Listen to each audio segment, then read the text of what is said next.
Can you hear me? Hi.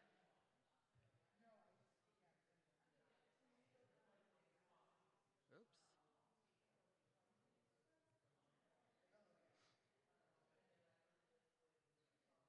Hi, folks. Thanks for coming.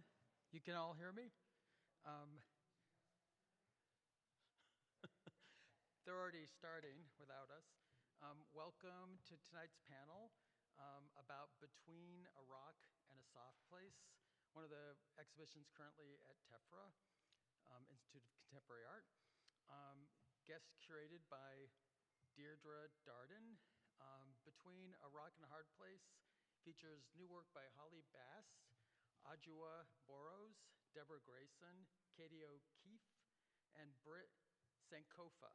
The exhibition is the 2003 iteration of TEFRA's TEFRA's Mary B. Howard Invitational, a biennial program which values exhibition making as a collaborative and generative process while supporting the development and public presentation of innovative new work. This show brings together the work of 5 contemporary artists and opens a conversation about negotiating societal structures that stand between the subject and a life of ease. Who gets to rest and when? What is truly restorative? What permissions do we allow for ourselves to slow down, and how? And these folks are Deirdre Darden, who is the curator. Deirdre is an independent curator, born and raised in Washington, D.C. She began her curatorial practice in 2014 with Black Artists of D.C. Since then, she has exhibited and collaborated with contemporary artists from D.C., Baltimore, New York, and beyond. Organized panel discussions and artist talks touching themes of race, womanhood, societal pressures, and art's ultimate power. Noted shows include Black Lives, White Light, Pressure Points, Lest We Forget, and her 2018 exhibition, We Got Next, Young Contemporaries, funded by a curatorial grant from DC's Commission on the Arts and Humanities, where she now works. She consulted for the art fair Art on the Vine, which is a really consequential program from 2017 to 2018. Serves as the curator of the Eaton Workhouse. If you don't know it, it's a really consequential program. We've actually collaborated with them in the past. Currently, she is prioritizing rest during the pandemics, Yes. and working on projects from home, including curating public art for the 11th Street Bridge Park. When is that happening? Can everyone hear me? Is this on? Okay. So the 11th Street Bridge Park will be under construction soon, but the curatorial process took place last year. And that's been a long-running project. Yeah, with 6 different years people involved for many making. years. Yeah. And as I mentioned, she works at the DC Commission for the Arts. One of the artists featured in the exhibition is Holly Bass. Holly is a multidisciplinary performance artist and visual artist, writer, and director. Her work explores the unspoken and invisible social codes surrounding gender, class, and race. Through art, Bass hopes to celebrate what makes us alike without diminishing what makes us different. She's a 2020 to 2022 live feed resident at New York Live Arts, and a 21-22 Smithsonian Artist Fellow, or Research Fellow, which is a really significant program. It's exciting that someone from the region worked with that program. She studied modern dance under Viola Farber and creative writing at Sarah Lawrence College before earning her master's degree at Columbia University's Graduate School on Journalism. Her work has been presented at spaces such as the National Portrait Gallery right now, right? Yeah, still up. So you can actually see that work, and it's consequential work, which will be traveling around the country. The Seattle Art Museum, Art Basel Miami Beach, Project Miami Fair, and the 2022 Venice Biennale is part of Simone Lee's Loophole of Retreat. Her visual artwork includes photography, installation, video, and performance. A Cave Canem Fellow. What's Cave Canem? Cave Canem is a Black poetry Oh, okay. retreat. Okay. She has published poems in numerous journals and anthologies. She is currently the National Director for the Turnaround Arts at the Kennedy Center, a program which uses the arts strategically to transform schools facing severe inequalities. Moderating tonight's talk is Hannah Barco. What? Hannah. Oh, sorry, Hannah. I got everyone's name right except for the person that I just spent the afternoon with. Hannah is new to the area, is an artist, curator, and educator, serving as associate curator and festival director at Tephra. In February 2022, Barco relocated to Northern Virginia after leaving her position as director of exhibitions and associate curator at the School of the Art Institute of Chicago. Having worked on major shows included Talking to Action, Art, Pedagogy, and Activism Across America, Beatriz Santiago Munoz,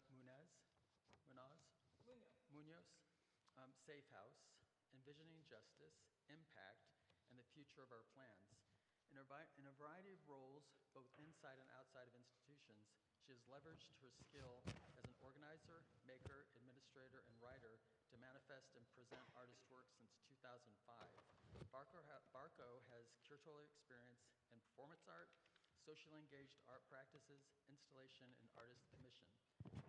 Barco is also an artist and performer and object maker who's focused on ways in which the material world choreographs our bodies and experiences, asking in what ways are we capable in the socio-political systems that make up our lives, and how can we regain our agency in these narratives. In Chicago, her work has been featured at the Hyde Park Art Center, Chicago Artists Coalition, the Museum of Contemporary Art, Chicago. Nationally, she was included in the survey exhibition Walking Sculpture, 1967 to 2015 at the De Corva Sculpture Park and Museum in Boston, and mounted her first museum solo exhibition, Fathomings, at Arizona State University Art Museum in Temple. So, this is going to be good. Thank you. Thank you, Jen. Great, thanks, Jen. Should we get these puppies working? Do we need them? Back of the room, do we need our microphones? Yes, Being it's being recorded. It's being. Hello. Hello? Okay. We're gonna do a trio, right? Hello, hello, hello. Hey Dan, can we go back to that beautiful image of Deirdre while she gives her own introduction that's not the scripted one? Although, thank you, Tim, for reading my introduction, my bio. No, it was the condensed version. So I'm just going to read, I guess, the first paragraph of my essay for the show, just to give like a sort of background or understanding of where I was coming from. So, like many, the pandemic and my subsequent forced hiatus from work and my life compelled me to rest. With no glaring alarms, impending deadlines, and the weekly benefit of unemployment checks, I realized that my mind finally calmed down. My shoulders released from my ears, nagging neck pains dissolved, and finally my hips led me into a yogi squat. I exhaled this feeling of relief and found choice of where and what to throw my stress behind, giving me a new surge to my life. I realized that this was rest, and furthermore, that rest was the essential missing part of my curatorial practice. As independent curators and artists, we're always thinking of what's next, what is going to keep us afloat, and making it. It's a cyclical life that leaves little time for reprieve or reflection. It was during this shift in my mind that Tephra reached out to me to be the guest curator for the show, for the Mary B. Howard Invitational.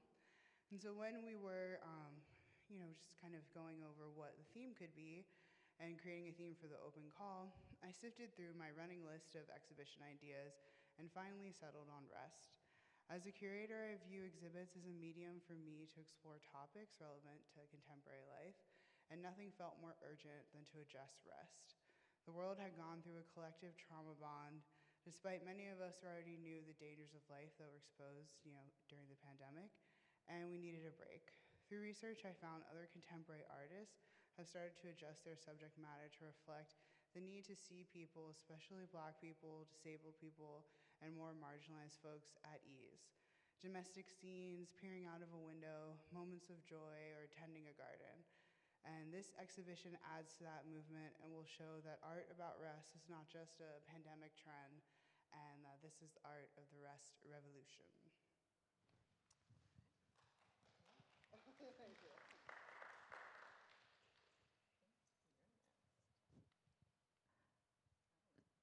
All right, so I'll just respond to that by saying that when I read Deirdre's call for the show, I got really excited about the idea, although I was also sort of torn because it would mean making something new, and making something new when your schedule's already pretty full is not really restful.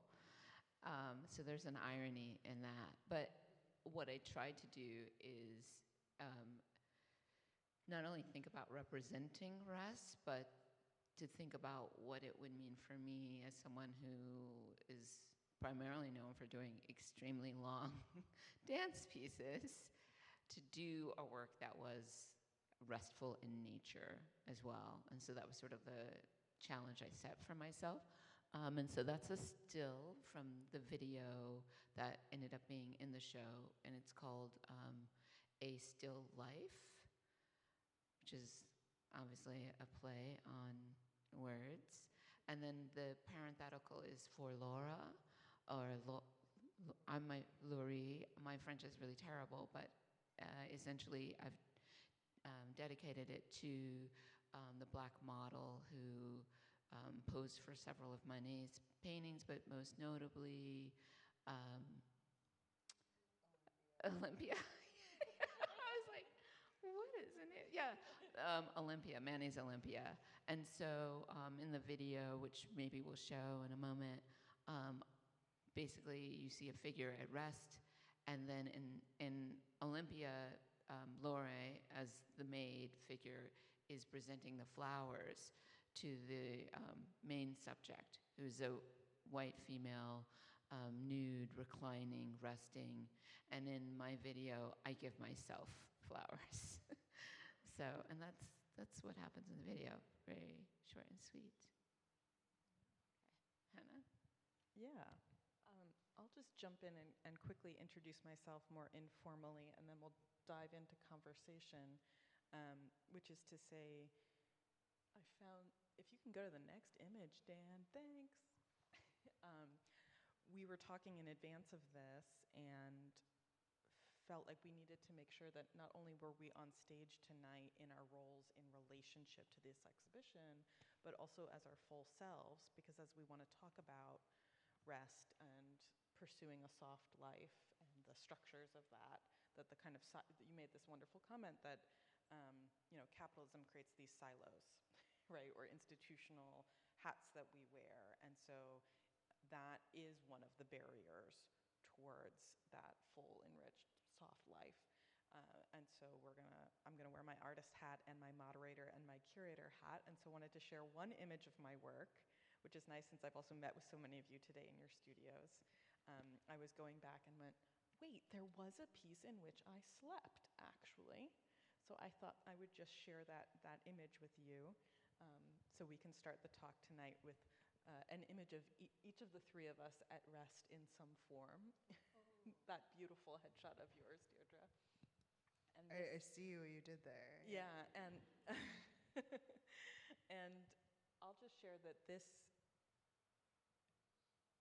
perhaps represents a way, in my own performance practice, I really use physical labor to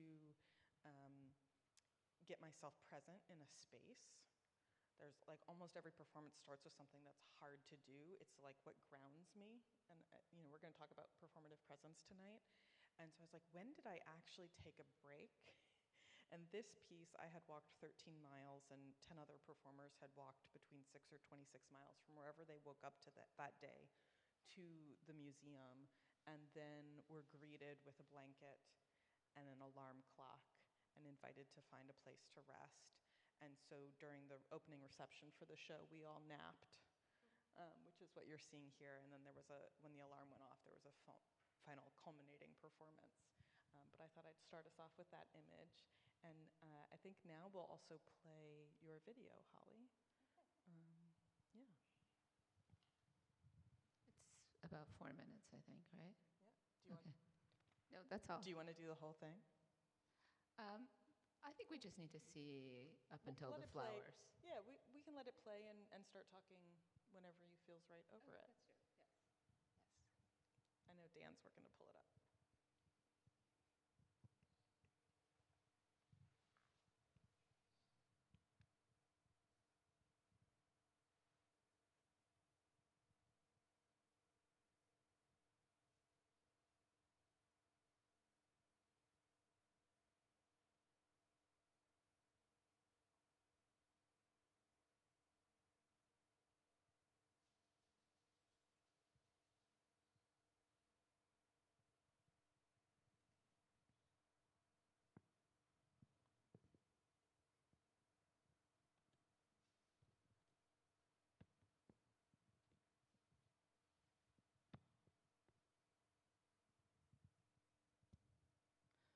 So one of the things that was important to me when I was shooting the video was to allow for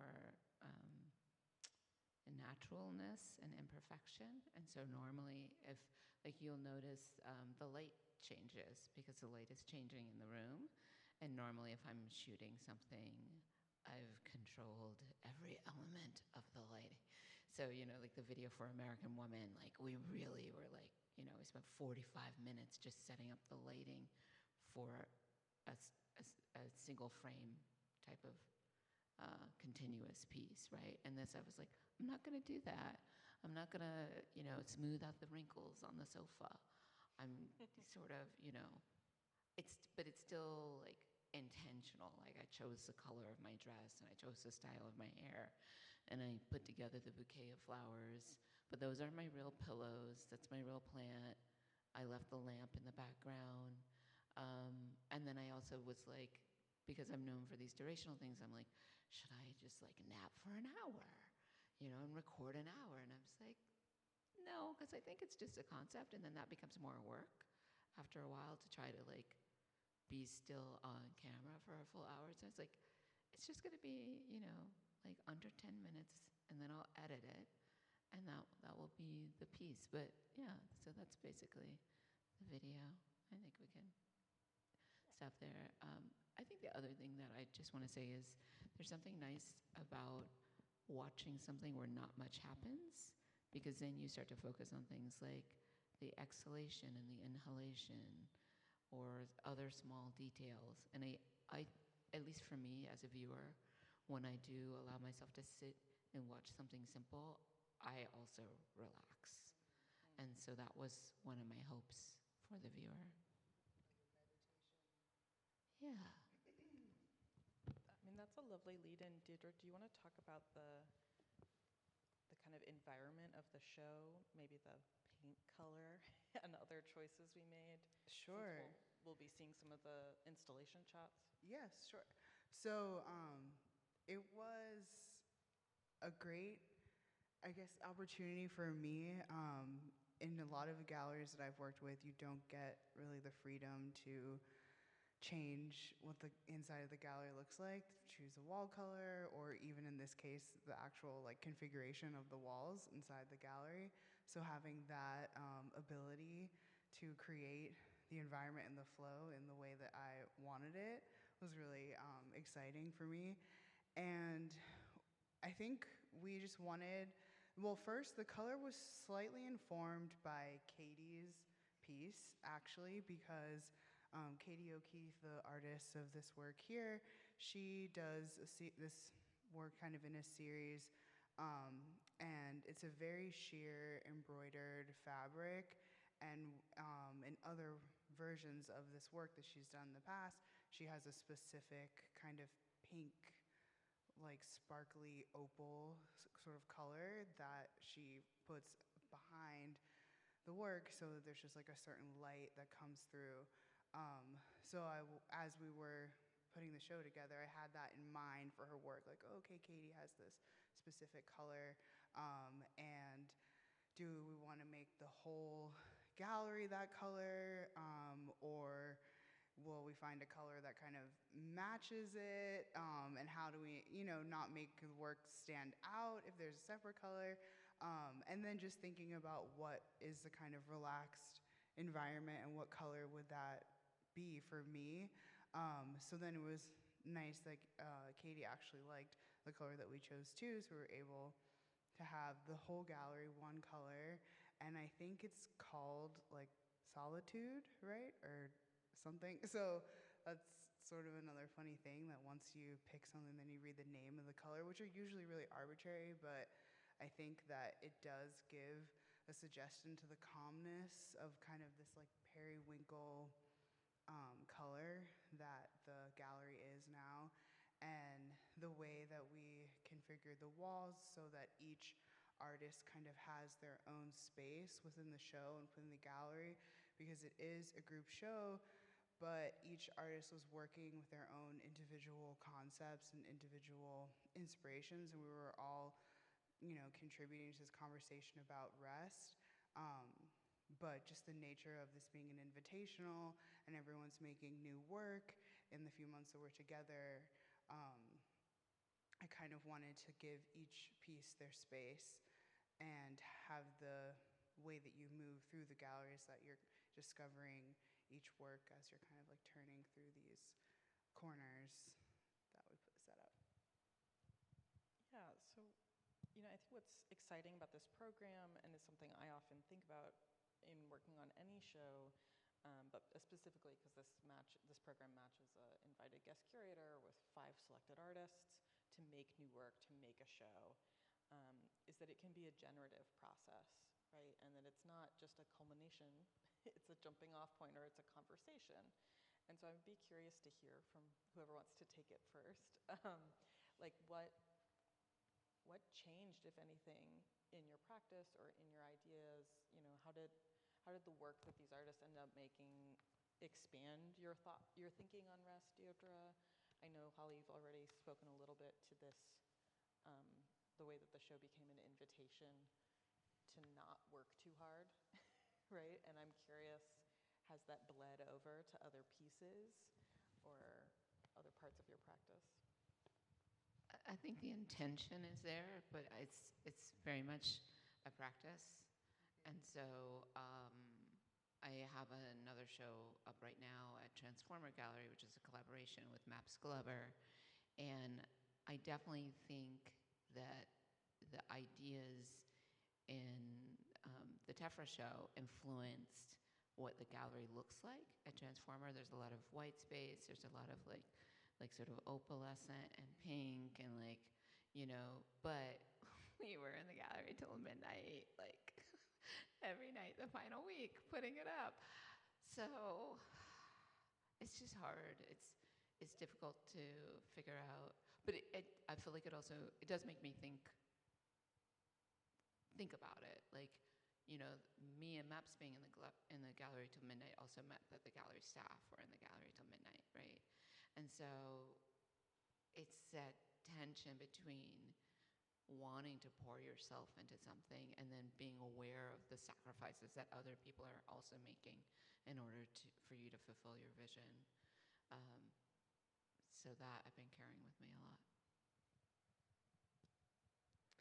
Yeah, I agree. I think that as you sort of mentioned at the beginning, like this irony of the show being about rest or looking at rest, and the not restful nature of just creating an exhibition and artwork. And I think for me, it just sort of reinforced like this idea that it's a cycle, and that rest is this destination, that we kept talking about, and this sort of like place to work towards.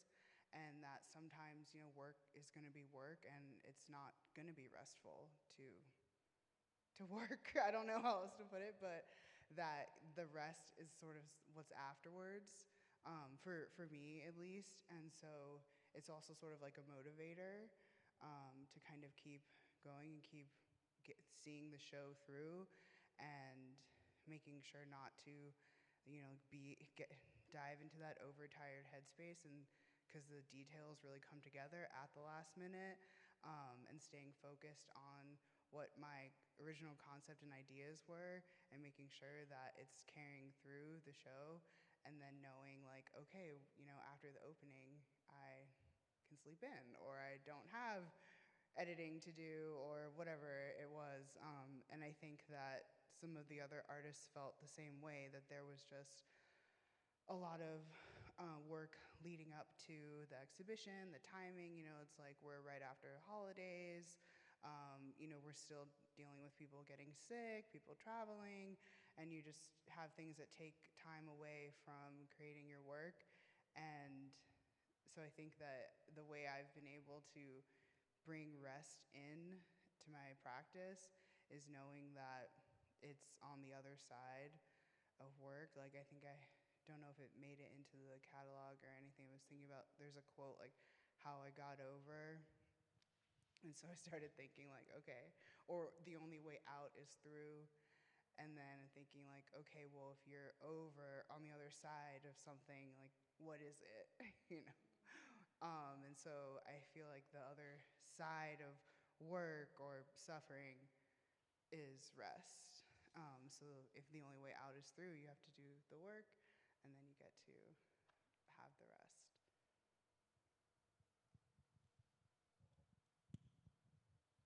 Well, I'm glad I'm not the only one who was working hard on the show.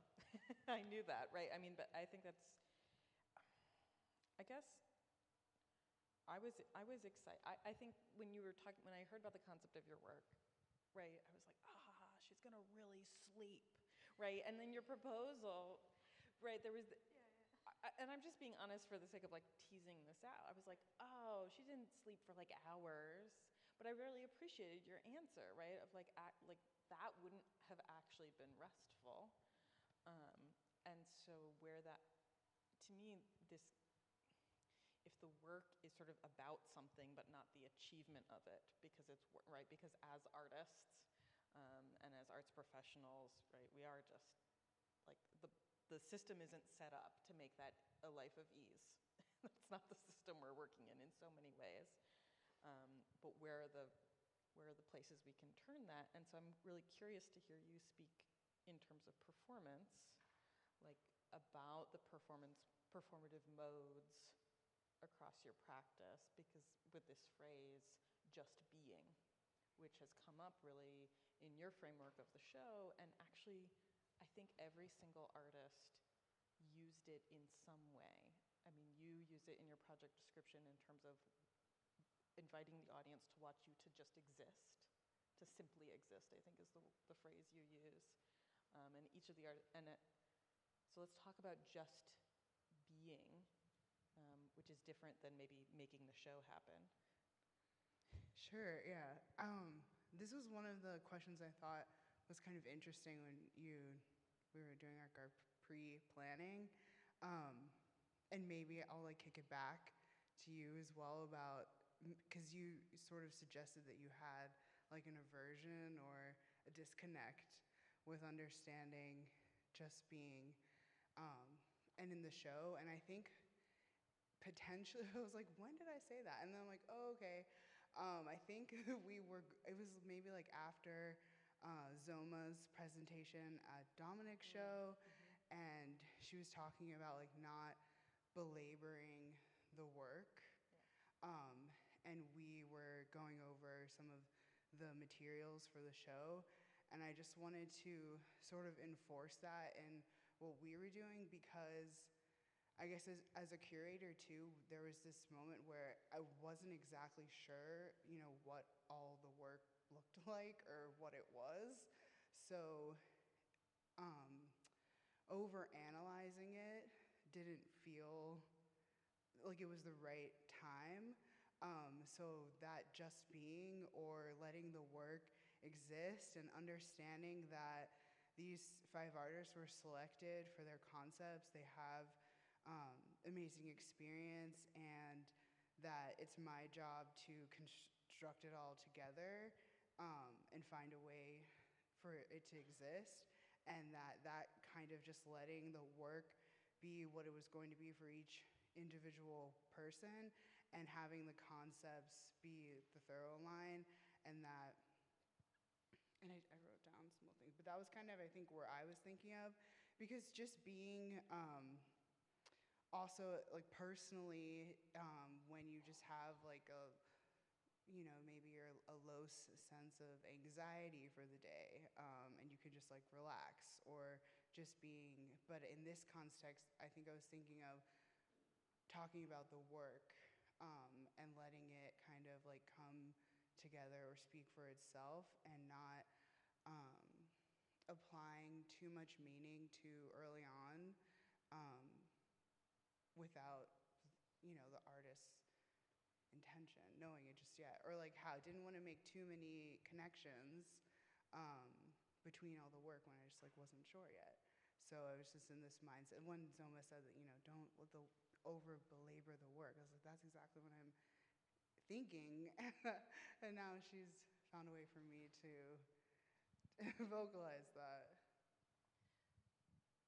I think that was really evident as an artist in the show. So many projects that I work on end up being stressful because the people associated with the institution get nervous.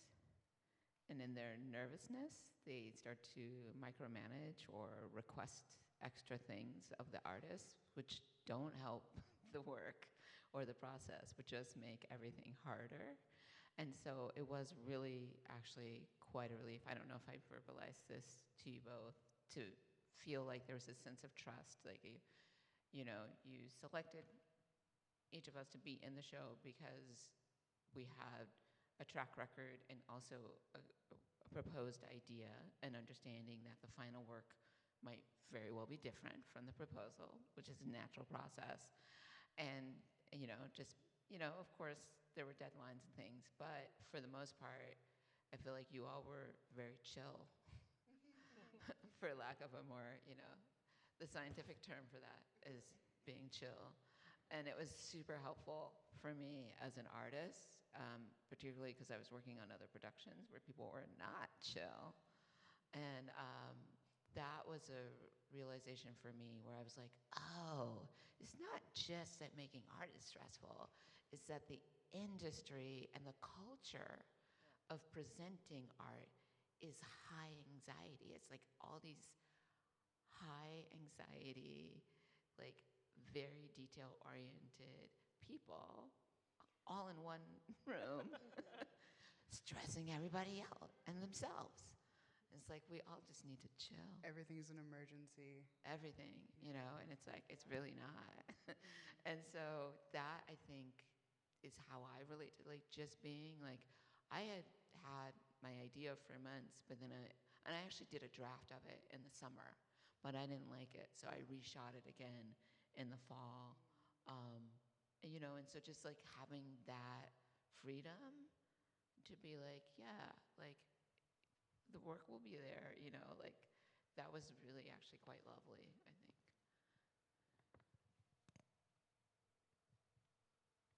Good.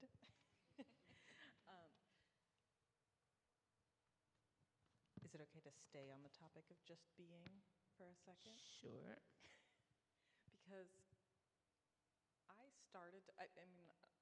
you made reference to this. I had a reaction to the idea of just being when you first used it, because we had been talking about rest as active, as something that itself takes effort. And so this phrase, just being, was confusing to me. And then as soon as we started talking about it, I was like, I don't like this, blah, blah, blah. And you pushed back. Then I started hearing it everywhere. I think, Janelle, you used it in a conversation like the next day that was not about the show, it was about something else. And I just started I started paying attention to it, which I think is also the beauty of a curatorial proposition, of an invitation to an artist, which I'm glad that that worked, right? Um, and so I've started to come to understand it in this show also um, as a not meeting the expectations at whatever level that is of like, I mean, yes, we asked you to make a work and you made a work. So thank you for making a work. And here we are. You know, I think your original proposal was also that you would take a nap as your artist talk, right? Like that's the fantasy, right? Which I think would work with this show, actually. And so that's some of the, I wonder if that's a nice transition for you to speak to some of your other work of like the expectation and the portraiture work you do and the social context for the artists working in the exhibition. I think, you know, Hannah, you talked about your own work being very much so about labor.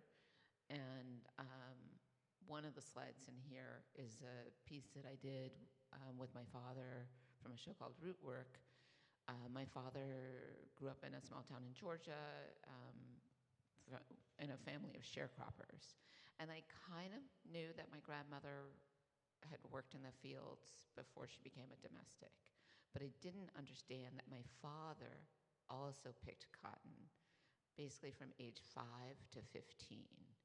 And so I didn't learn that until I was well into adulthood. And so it was sort of like this shocking revelation, you know, like we're just driving down the road in Georgia one day and I see some cotton and then like this story pours out of him and I'm like, whoa. And so, but the piece, when it scrolls, yeah, it'll come at one point. We're in the backdrop of this cotton field that's near the place where he grew up, not the exact field that he actually worked in, but I think that field's been replaced. But you know, he still knew the family of the owners, the farmers that cultivate that land. And we're on a sort of piano bench, and he's putting cotton into my hair. And it was this, to me, it was really important to represent this image. Okay, thanks. You have a better vantage than I do. But this image that's both tied to labor and to rest. And I think that, for me, speaks a little bit to the sort of just being in some ways. Like, how do you acknowledge the truth of your lineage? How do you acknowledge the realities of your day-to-day work life?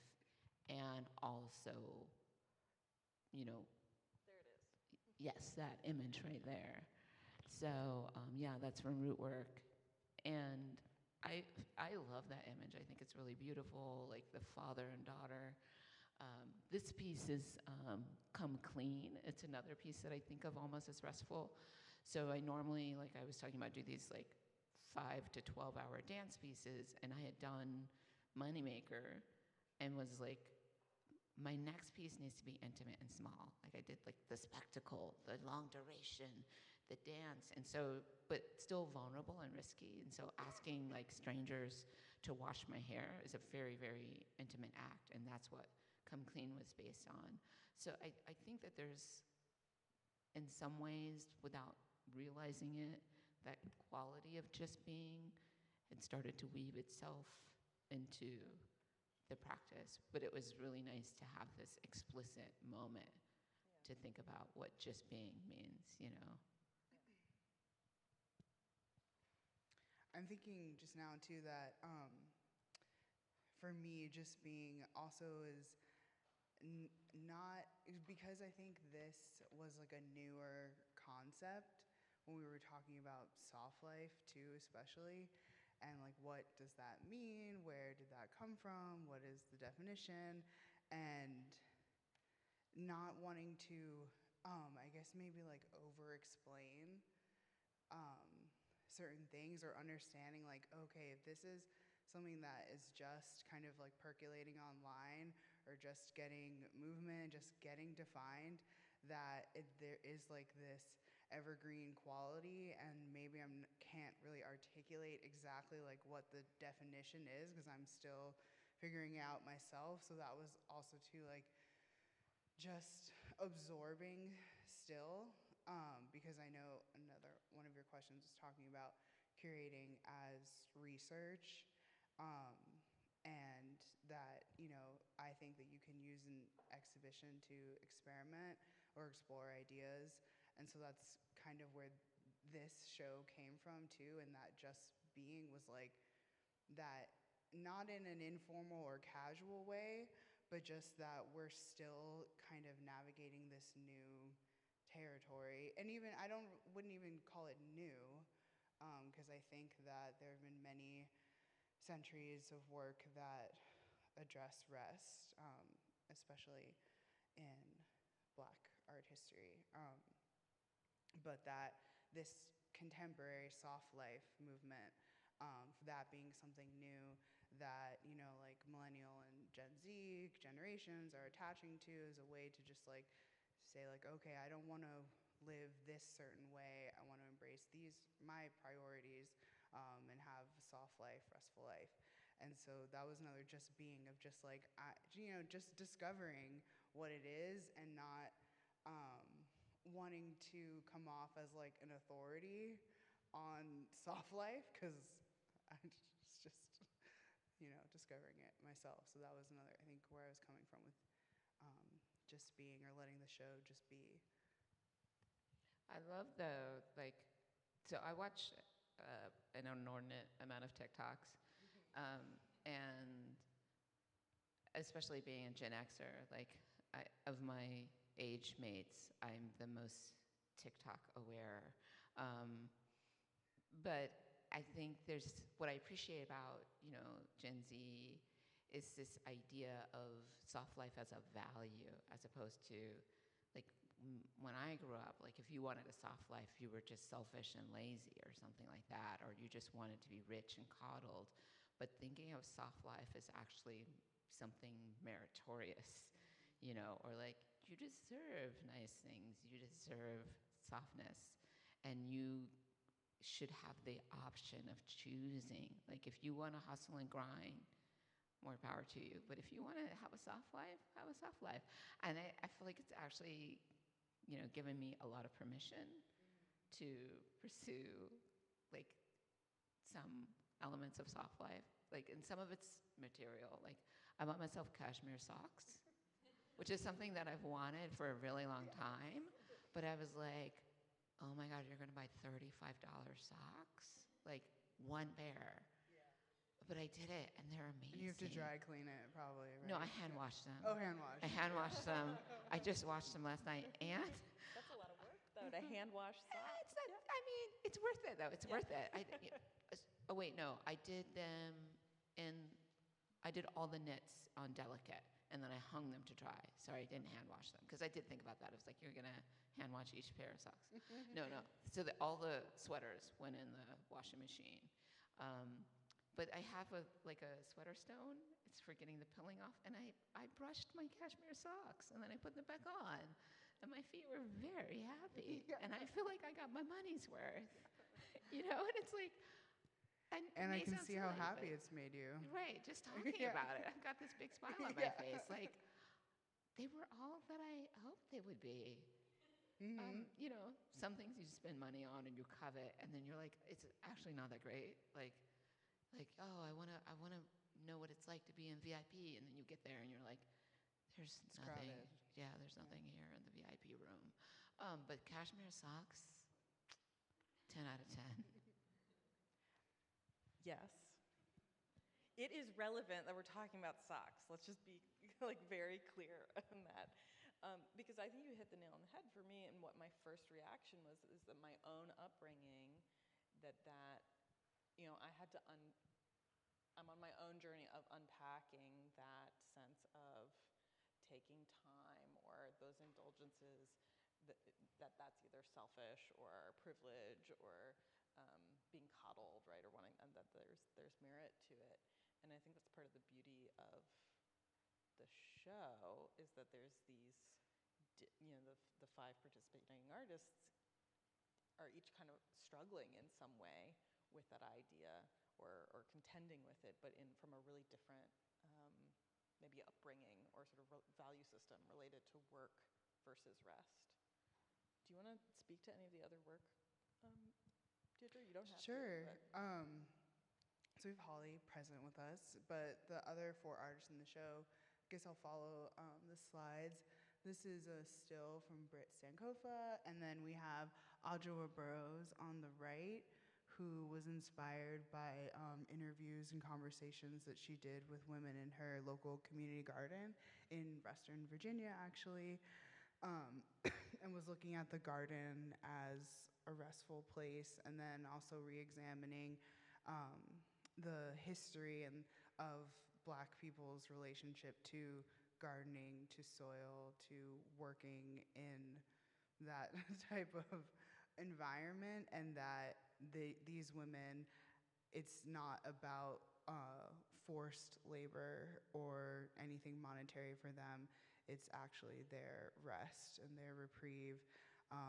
And that kind of answers when you think about who gets rest and why, because there are different, gardening probably has different relationship, different communities. There are certain people who can fully embrace gardening and it's the best thing and they write books about it, and like Martha Stewart or whatever. But there could have been a tension in history around Black women embracing gardening, and that they saw it as restful. And so Audra was inspired by those conversations and using some of the natural elements from the actual garden, the tomato plant being the key thing for her installation. Then we have Deborah Grayson, who I guess when the slide comes up, or I don't even know if it's on here. Oh, okay. And Deborah is a printmaker and is working on a series where she was using source images that were found at a segregated mental hospital in Virginia, and they were called the Institutes for the Colored Insane at the beginning of the 20th century, and that there were all these, imagery of the patients, some of it, I guess, medical documentation, you could call it, but you can kind of imagine what kind of imagery that might have been. So this is one of hers, and she just took the photograph and then embellishes it with different elements. Then one of the images, it's a male figure, and she puts like these cowrie shell crowns on, certain other like things that she's imagining what would their self-image be if they were given the chance for rest. Because you also think about people who are committed to these types of institutions, that maybe what they needed was rest and actual therapy, and what they were instead prescribed was more work. And it was just an institution that was put in place to continue forced labor. So she's just trying to give them like that dream space, that free head space. What are their thoughts? Because also in these imagery, you have no idea who the people are. Their names are not even there, what their conditions are, how they made it to the hospital. You know nothing about them. So she's kind of imagining like their interior life. This is another one of Audula's. And then, so also I started, so there's some poetry in the exhibition, some of my poetry, and I also included some texts that are always influential to me, and then also relevant to this particular exhibition. So there's like a rest stop in the gallery, a rest area, where you can look through some of these books, like, and am I forgetting anyone else? Britt. Oh, right. Okay, so yeah, so kind of passed by Brit's. So her work is 2 videos. One is a 2-channel video with a figure sitting in, it's not Siddhasana, the cross-legged yoga pose. And her work is really addressing how there's like this sort of dichotomy in yoga, and like one sort of like body positivity, and the fact that that particular pose is sought at as the most restful pose.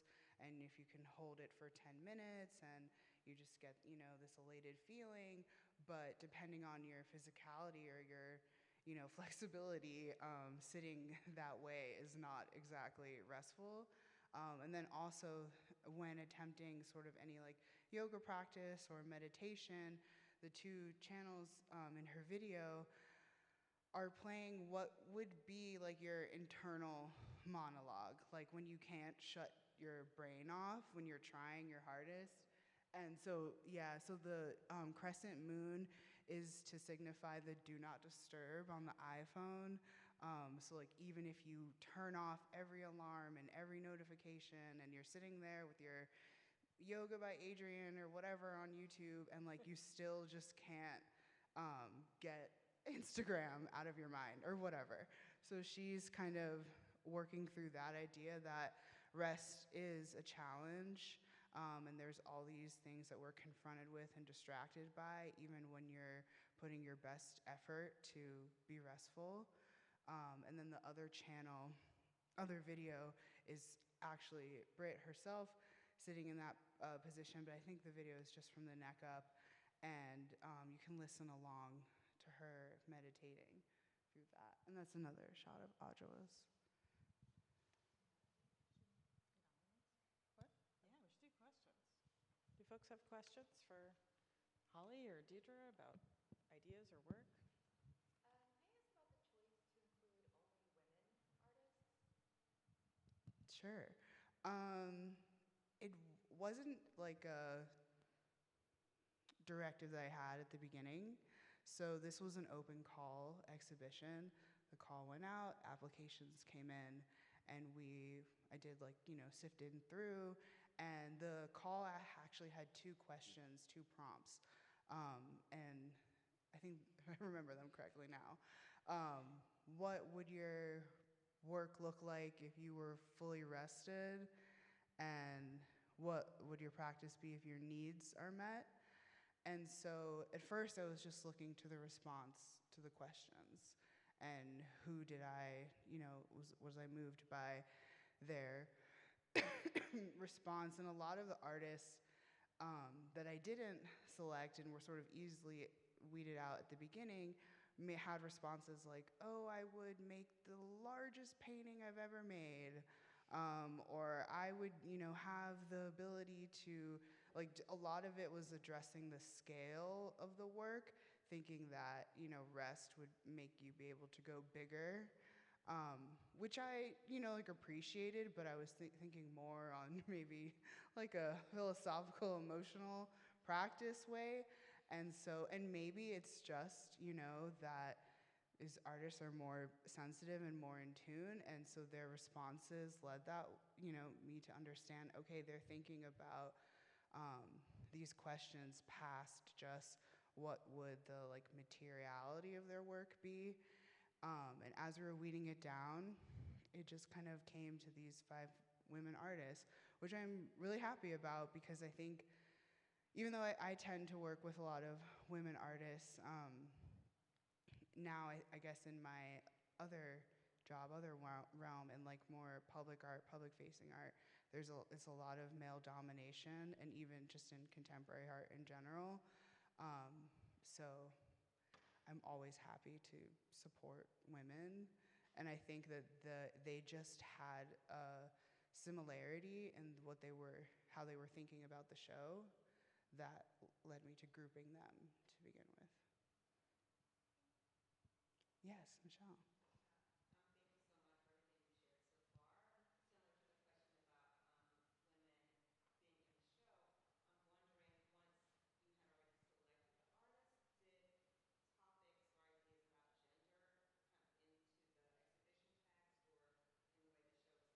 way the show was publicized?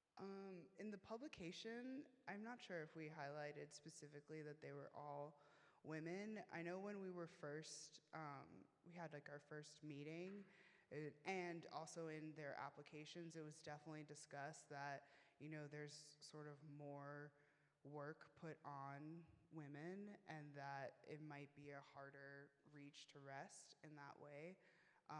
And I think in each individual artist too, they're considering their own gender in the work, especially like Katie and it being about her physical body, and Holly, using yourself.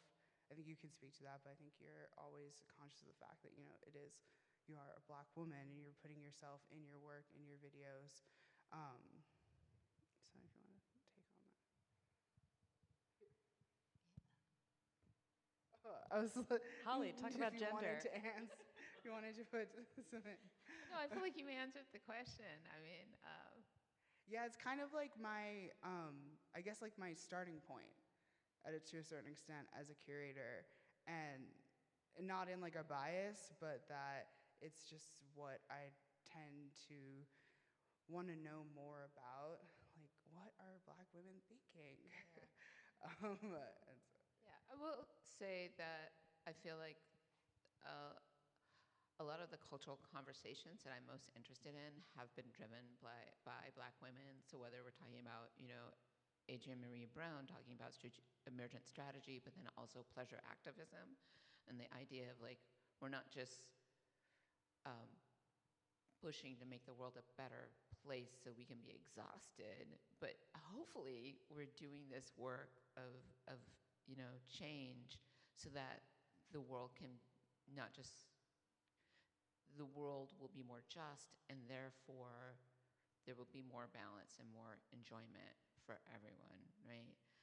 And same thing, thinking about like the Net Ministry and thinking about, I'm blanking on their names, but I saw a show in New York. Black Power Naps, yeah, like that show was really amazing to me, and I think that was maybe 4 or 5 years ago. Yeah, it was before the pandemic, so I think it was like January 2019. Yeah. Also thinking about Olympia that Holly referenced, because also Katie in the poses in her work is looking towards Olympia and just this history of like the female nude, and in the fact that that painting is written about as being, like groundbreaking because the figure is confronting the viewer head on, and she's saying like, yeah, look at my nude body, and it's this white woman, and so you can read into that. And in this instance, we're kind of rejecting the male gaze, and that especially in Katie's work, like the nudity is not for any sort of like sexual pleasure or depiction in that way, and it's just really about, and if you actually look at her work and like the veininess of it, it's really about the body and what she experiences in her body, and that there's more attention to, I guess, what you would think of like as the female gaze in that representation. I see that in Holly's work too. Other questions, thoughts?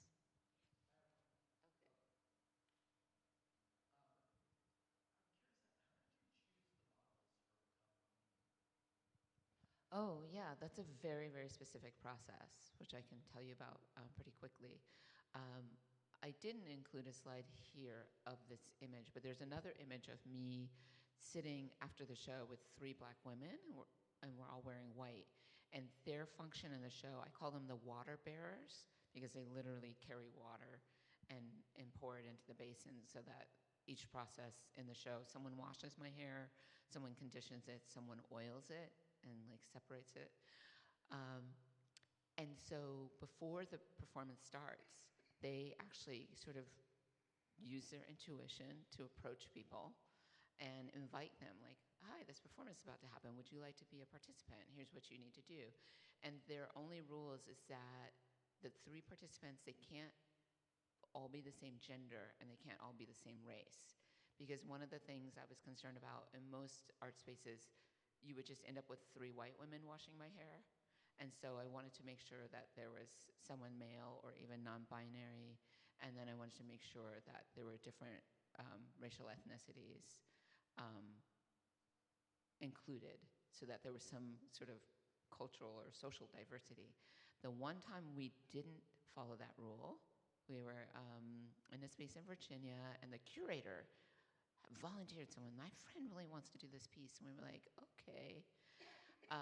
And it turned out to be a horrible experience with this woman, like sort of sharing all of her racial memories, like this really horrible racist. It was uncomfortable for everyone. For me, for the audience, I'm like looking out, and their faces are like, oh my God, how can we stop this from happening? Like, she was just making all these terrible references.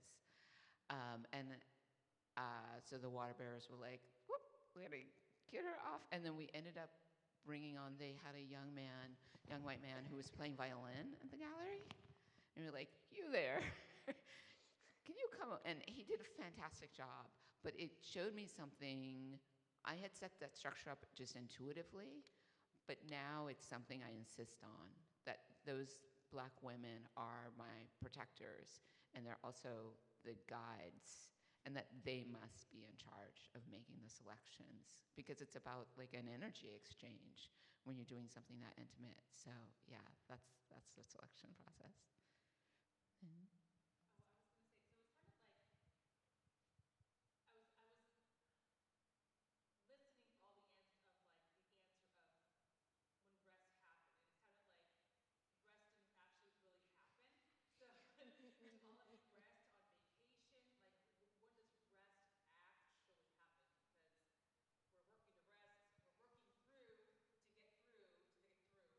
Yeah.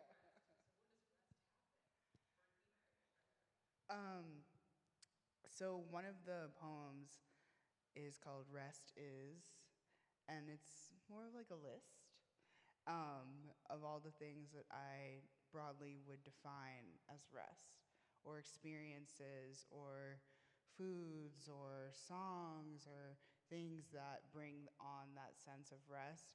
And so wanting to expand the idea of like what is restful, and that, you know, the nap is one thing, or getting a day off, or going on vacation, but that there can be other experiences that can bring on rest. And so I think I talked about, you know, like having like a wave crashing over you, but also like when your friend sends you the "I made it home" text, or getting a dark chocolate peanut butter cup at the end of the day. You know, like these little things.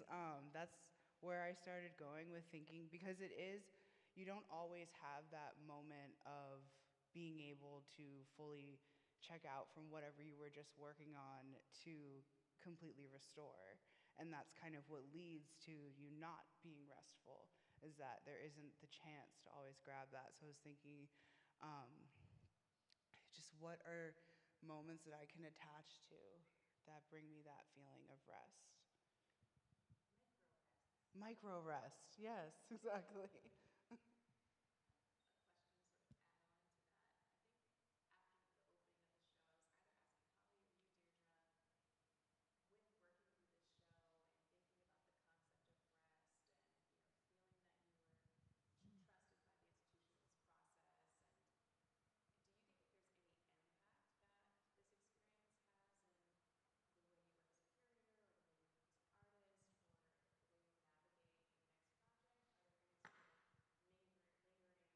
Mhm.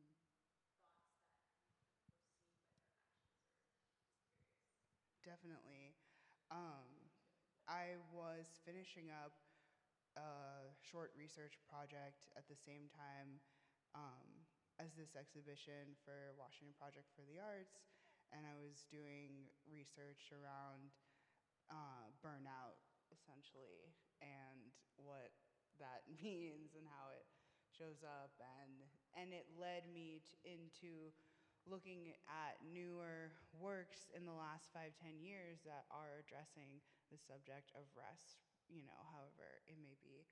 And so I think that I started to realize, like, oh, okay, there is rest, and I have to get there, but I have to be able to, I have to like make it a practice, like keep thinking that. And that's what really I think the impact for me was, just reminding myself, um, and being able to separate things that like cause me stress potentially and not having an increased anxiety around it and letting things just be or just being.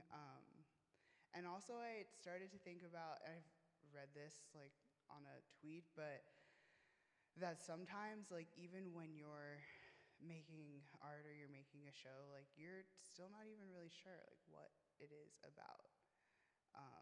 And so that it's still like simmering for me. I'm still figuring it out. Yes. So I got a chance to see your exhibit in Preston during Thank that. you. Thank you. And I'm always curious, like, there's always something deliberate that happens. Like, for example, how you mentioned that in Come Clean, you were very deliberate about who the models were going to be. And I bet there's a lot of stuff that happens in your process where you have these real deliberate decisions. So, do you have any that you want to share? Do you want to highlight those decisions? Like a deliberate decision Yeah, versus something that a you happy like accident. really focused on. You know, just I mean, I'm looking at your work and I want to know like where you put that extra bit of, like you said, you were even deliberate in how you chose the clothing for something. This image right here. Yeah. Yeah. Still a photo. Um, hmm. That's a. It's an interesting question. I feel like there's so many deliberate choices. For me, I'm almost more interested in the accidents, the things where I say, well, we'll see what happens. Like, we're going to set up these structures and make these decisions, and then, particularly for performance, there's always something where you're like, well, let's see what happens. But I guess I'm not sure how to answer the question because I almost feel like somebody else, like a collaborator, would be able to answer that question better for me because I feel like I pay so much attention to really small details that I'm not sure that other people would even be aware of. I can give one example. So American Woman, I'm very deliberate about like the white backdrop and like the American flag shoes and the every visual element. My hair, my lipstick, everything is a deliberate choice. Right. My dance moves are more improvisational, but I do think about them in terms of like genres and the songs. Something that I'm very, very deliberate about that people wouldn't, you might pick up on multiple viewings or multiple viewings, is the soundtrack itself. And so with each iteration, there's American Woman that's at the Portrait Gallery, and then there's a version I did live at the Venice Biennale. And so with that music, I make sure that I'm representing every decade of recorded music. So we're going from the 1920s to 2020. So there's either a speech or a song that was recorded in that decade. And I'm also thinking about different political movements, different figures, and like I have like all these index cards of possibilities, and I put that one and then I take that one out and like got together with a friend, and so like I'm basically kind of creating this narrative. And so the one that's in for the Venice edition, I'm looking at Michelle because you were there. There's a speech by Josephine Baker from the March on Washington, and then later on there's a speech by Stacey Abrams as a teenager at the 30th anniversary of the March on Washington.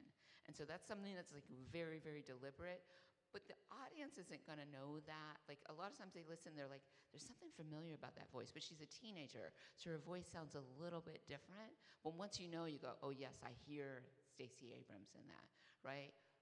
The audience isn't gonna know, but to me it was really important to have these bookmarks and to have this like, person who's thought of mostly as an artist, as a dancer and performer, but who did a lot of political work, like for the French army and the resistance, as a spy, but also was a civil rights activist in her own way.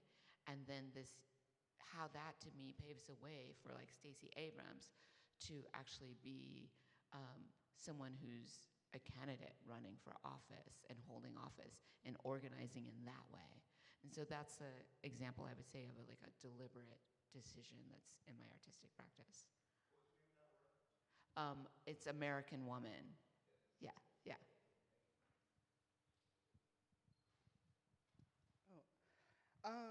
I think some of the deliberate choices for this exhibition are probably, yeah, like on the line of deliberate and happy accident. But I think about the title, and where I kind of like started with the title was sort of making a play on between a rock and a hard place, the phrase, and thinking of I was just thinking like, no, between a rock and a soft place, and that this journey towards rest and everything that I've sort of been discussing, and then that ushered in just what is a soft life. So I think that was like a deliberate choice that I made, sort of like not inconsequentially, but just didn't think that I guess it would get like the reaction. I've just been like, what does that mean? Because sometimes things make sense to me or to us in our head. We have these concepts and then they don't make sense, I guess, or they just need more context.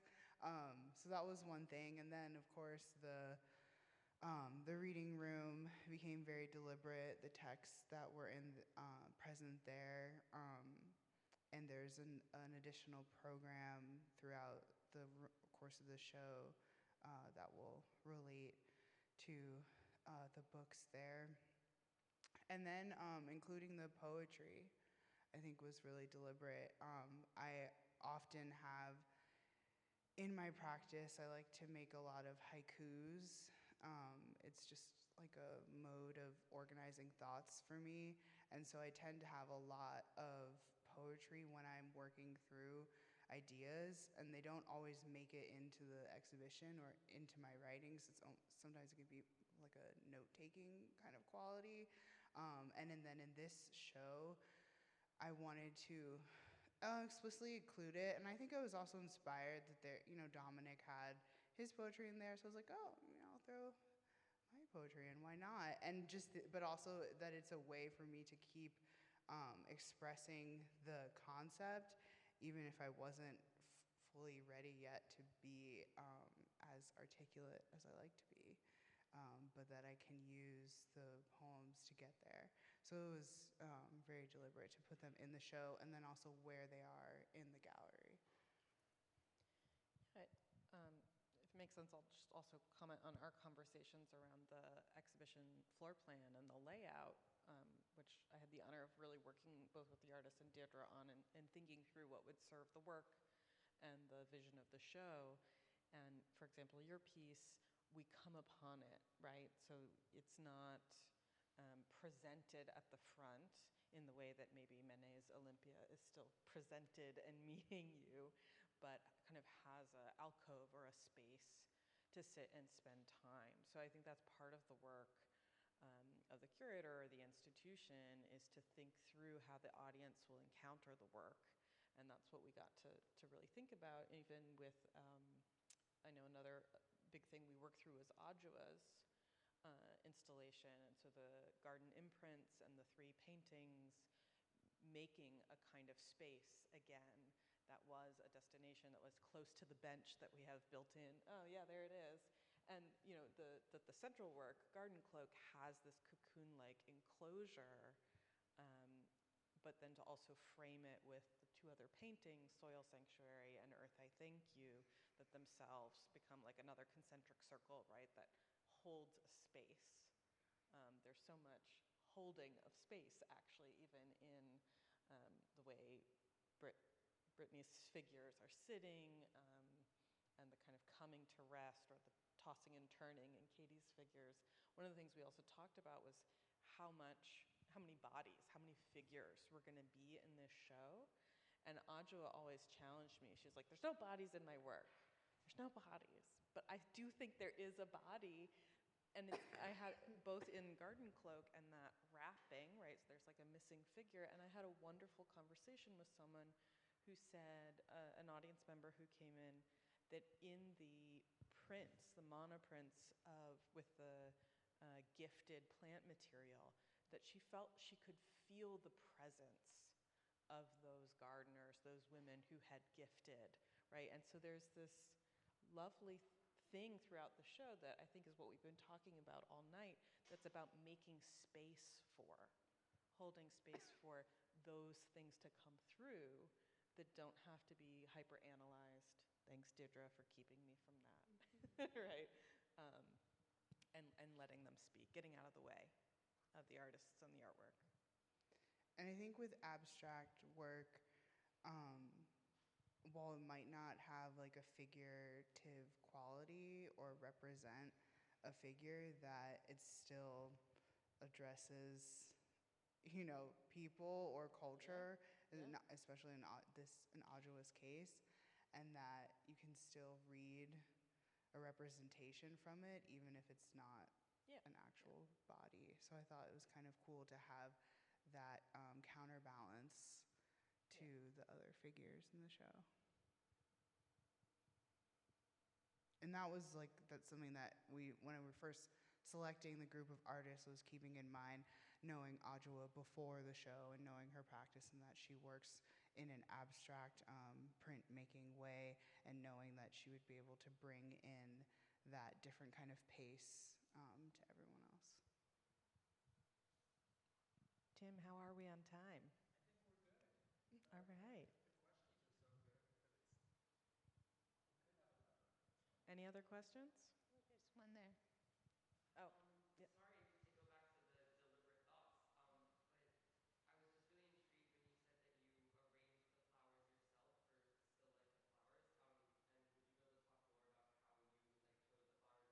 that you did and arranged them the way you did? Yeah. So it's I guess, deliberate choice, but also a little bit of, for me, it was an unhappy accident. I like to buy flowers from Trader Joe's, and normally I go in there and there's like so many flowers. And for whatever reason that weekend, like everybody was out of flowers. I think there was the holiday? There was something like near a holiday that I didn't think was a big flower. It's like, it's not Valentine's Day, but it was something where everybody decided they wanted to adorn their homes with flowers. And so I was just like, I had this whole specific flowers in mind, but I felt like it was important to have the color purple, which isn't my jam normally. Like, I never buy purple flowers, I never buy irises.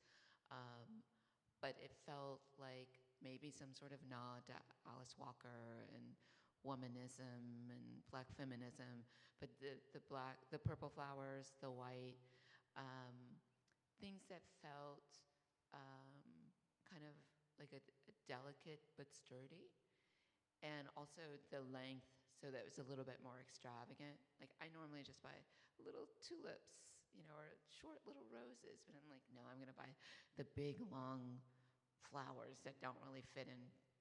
I have normal size vases. I'm not one of those people who has 3 feet tall vases. And so that felt like kind of important to have something that was, in my mind at least, a little bit more extravagant than what I would normally select for myself. And then it was nice, I was going out of town right after I shot it, and I had to go to the post office. So I brought the flowers and I gave them to the young woman who works at the post office, because she's always so nice. And I was like, they're just gonna die in my house if I leave them there. And she was so surprised. And I was like, no, they're for you, I'm leaving town, if you want them. And she was like, thank you. So I felt like I was able to give a gift to another Black woman and sort of spread the joy that way. So that was kind of nice too. And we talked about in the artist talk during the opening this sense of giving someone their flowers, and that it's very deliberate.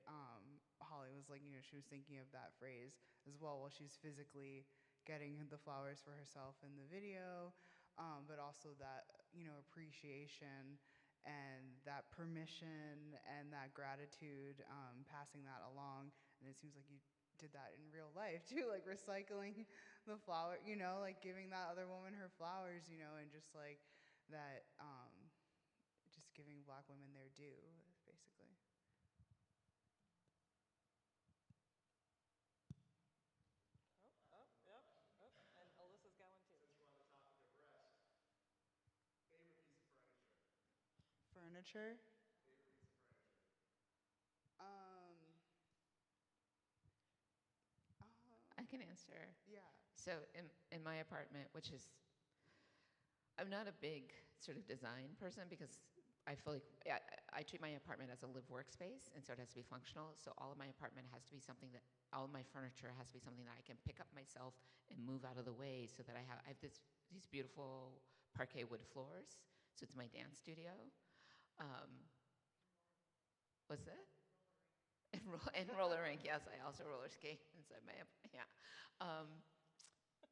But something that I do love is I have bay windows, and a friend's husband built a base for me, and I built cushions to fit, so I have a window seat. And that's my favorite thing, is to like sit in the window seat when the sun is coming in and like read a book. I often do take naps there. So that's my favorite piece of furniture. Yeah, I don't know if I have a favorite piece of furniture.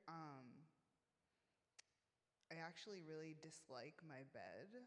So even though it's like the place of rest, I really need a new one.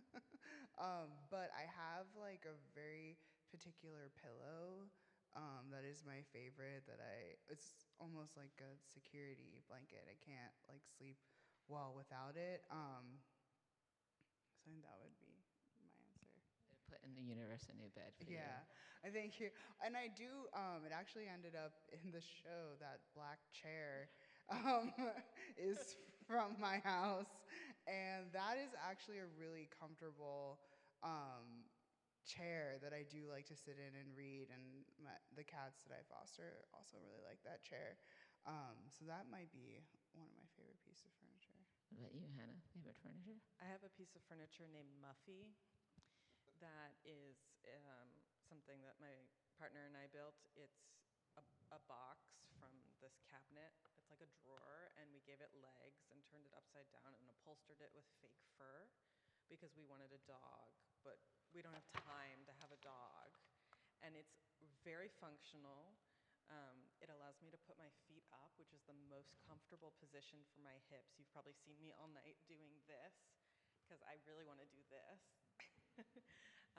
But now that I have a 3-year-old, it's also great because he flips Muffy upside down and sits in it and pretends he's in a boat. So it's really, like, it serves a lot of purposes, this not dog Muffy. Yeah, you don't have to walk Muffy, you don't have to feed Muffy. Don't Stays say that happy. with Max in your lap. I'm not sitting on your lap anymore. Breaking the furniture. Well, thank you, folks. We're supposed to probably stand and gather here by 7:30, and we've got a minute. Oh my God. Someone say something other than me talking about Muffy as the end of this talk. Thank you for both for your coming. work.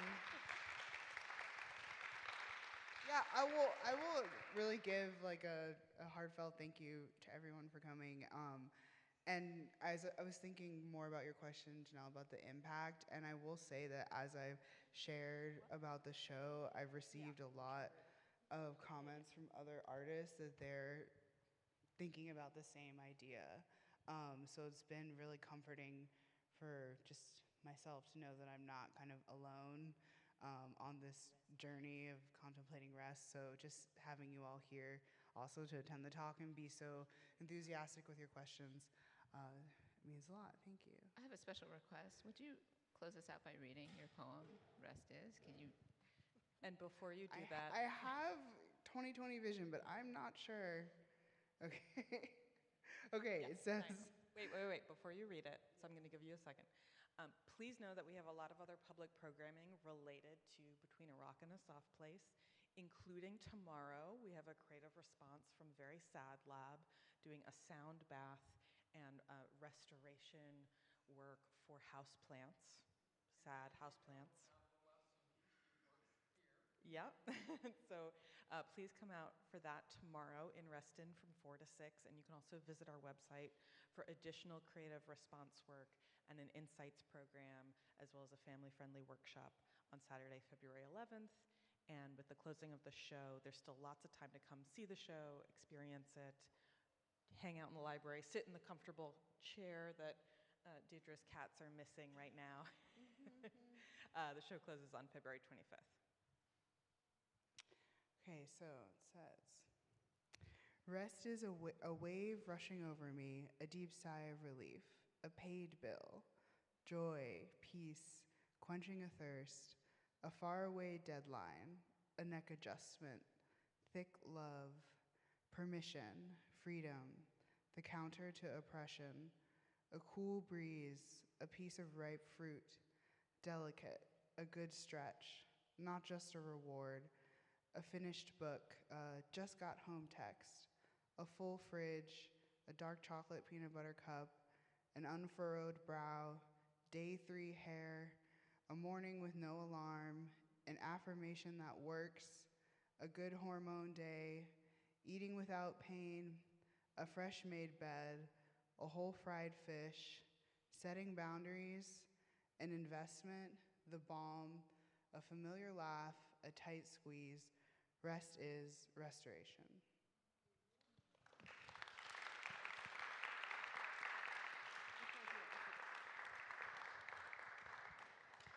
And we have about 5 or 6 of those catalogs if anyone wants to grab one on the way out.